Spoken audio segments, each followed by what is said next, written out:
Hello and welcome back to another episode of Money and Marriage Made Simple. I'm your host, Tina Bunn, and I'm a financial coach, a wife, a mom. I specialize in working with couples, helping them learn how to communicate with their money, how to pay off debt, how to budget, all of the things, money management, so that you can have a good money system, but also a great relationship. Real quick, before we dive in, I just want to ask, if you are enjoying these episodes, please give me a follow, share the show if you like it, if you know somebody who could use the information. I would love to help them.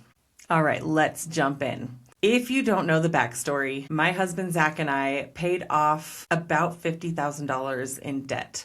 It was about 5 years ago that we decided to make a change with our money. We had hit a really tough spot, and we decided something needed to change. Finally, something needed to change. It was a long time coming, and I am so happy that we did. For the majority of our marriage, we had been married about 6 years at the time. We had just had a lot of tension around money. Every time we needed to talk about money, there was this tension and an argument would come up. And for the most part, we just avoided money altogether. But I remember one specific argument that just stands out in my mind. I was sitting in a chair, I was looking at our bank account, and I said something to Zach about, hey, we don't have very much money before your next paycheck, so we need to, not spend too much this week. And he just said to me, I make good money. Where is it all going? Why do we not have any left? And behind that statement, I felt so much accusation. I felt like he was blaming me. And then I felt shame and guilt because I have a tendency to overspend. And I knew that about myself, but it was something that I had run from for a very long time. So when he said things like that to me, I immediately went on the defensive. And this has been the way it was our entire marriage. He says something that triggers me, I get on the defensive. Sometimes it was the other way around. I would say something that triggered him and he would get on the defensive. Either way, it was always about money. And it was this constant just stress and tension in our marriage. Like it was just something that was hovering like a black cloud hovering over us for so long. So I don't know what it was about that specific argument, because it wasn't a huge blow up argument, but I remember those words. I make good money. Where did it all go? Why do we have nothing left? And that was something that really, I think, just triggered me in that moment. And I remember it very distinctly. So that time could have been the beginning of the end for us. We could have continued on this track where we were going, and it was not looking good. Honestly, it was not looking good. But instead, there was this turning point. Thankfully, we finally just agreed to make a change. It was not easy. It did not go beautifully well immediately when we made that decision, but the starting point, that one turning point, was when we made the decision. We made the decision to finally commit to making changes. We made the decision to do it together, and that was huge. Okay, now let's back up a little bit and let's talk about what exactly caused all of that tension around money and all of those arguments early in our marriage. We both had and still have very different money tendencies.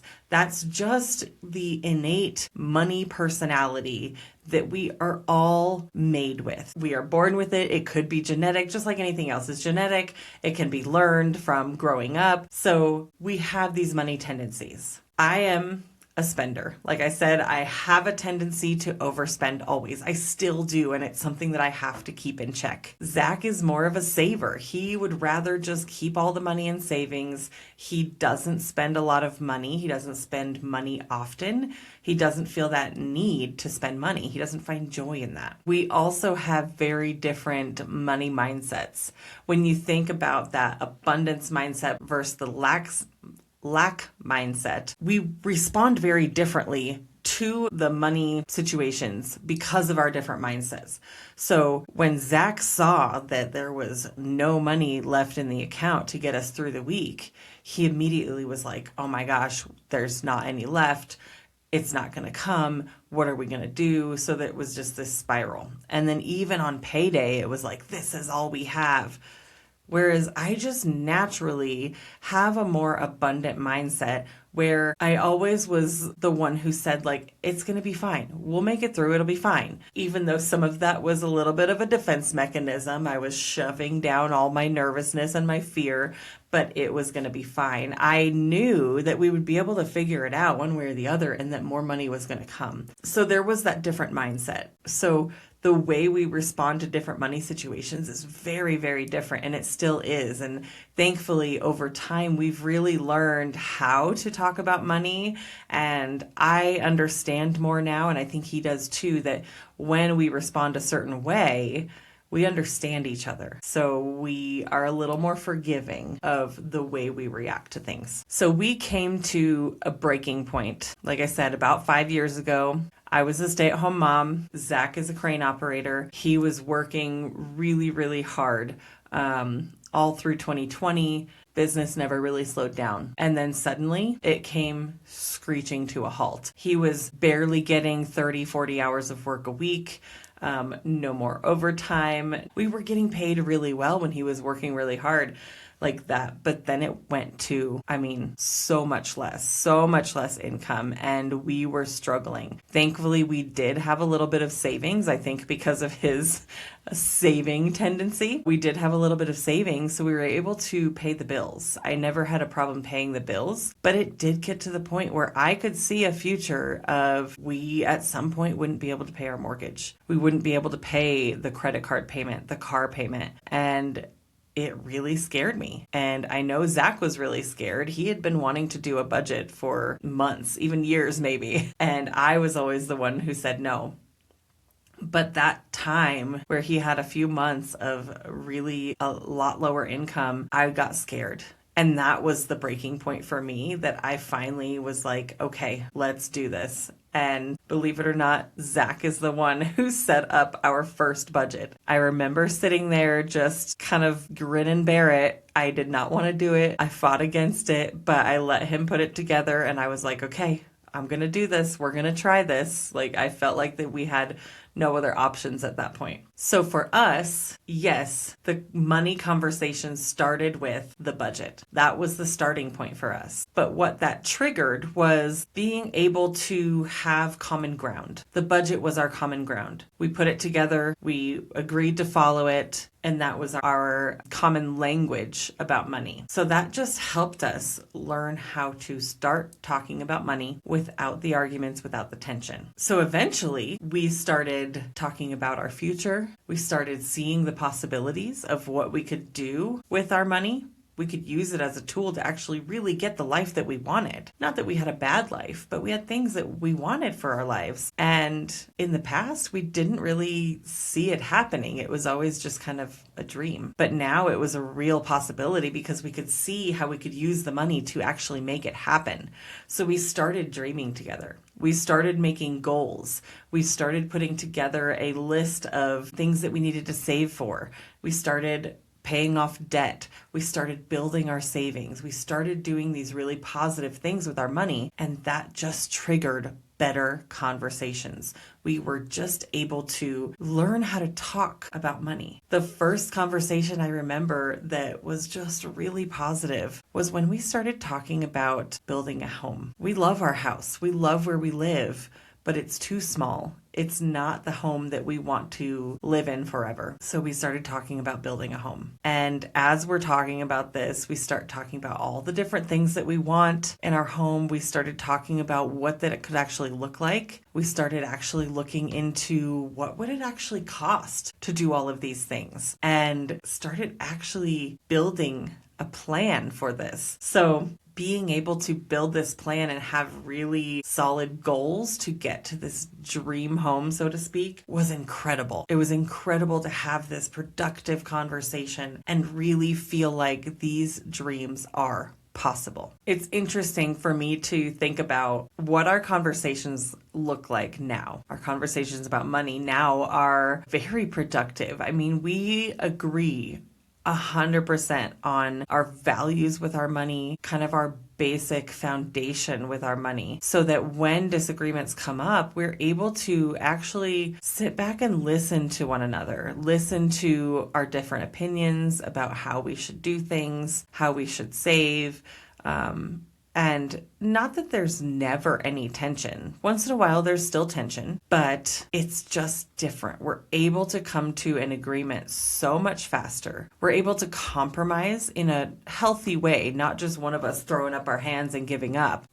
We actually compromise. We actually come to a middle ground and find an agreement. And it's made me realize that our conversations in the past were just haunted by the fear that we were living with, the fear of not being able to pay our bills, the fear of running out of money, that constant paycheck to paycheck. It was like we were standing on the edge of the cliff about to fall. And that was just our life. We're standing there about to fall, always. It was exhausting. And it left us feeling so out of control. Like we were constantly just reacting to the things that were coming at us and just scrambling to keep up. Now it's completely different. Things come at us and we already have a plan because we have our basic principles, we have our foundation set. So we already have a plan started before these things even come at us. So now I want to reflect on a few lessons that we've learned along the way through this journey, a few things that we've learned together. Number one is keeping score. Nobody wins in a marriage when you're keeping score. You can't say, well, you spent this much, so I get to spend this much. You can't say, well, I work and you stay home. You don't have an income, so what I want matters more. It just never, ever will work that way. You will never have a happy marriage. You will never have a team in your marriage if you're keeping score. It will never work. You will always be fighting against each other. Number two is the difference between my money, your money, versus our money, our goals. When you are constantly looking at it as mine versus yours, it's again constantly fighting against each other. You will never have full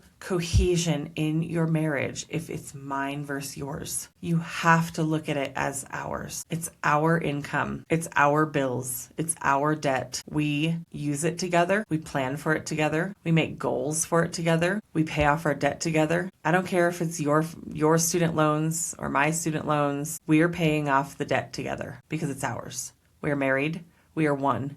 It is ours. When you adopt that mindset with those specific pronouns, ours, we, when you're talking about your money, you will feel such a difference in your marriage and the way you feel about money. But you've got to commit to it. But it starts with just practicing. Practicing. It's not mine, it's ours. And number three, I have seen firsthand, I've experienced firsthand how our finances have gone from this obligation that we just have to deal with it sometimes to something that we work on together as a team. We are a complete team, and that feels so much different. It affects the way we manage our money, it affects the way we talk about our money, and it affects how we get to our goals. If you have different ideas and different goals for your money, if you're not on the same path, you're not going to get there as quickly. But when you are working together as a team towards one goal, you will have so much more momentum with your money. It is absolutely incredible.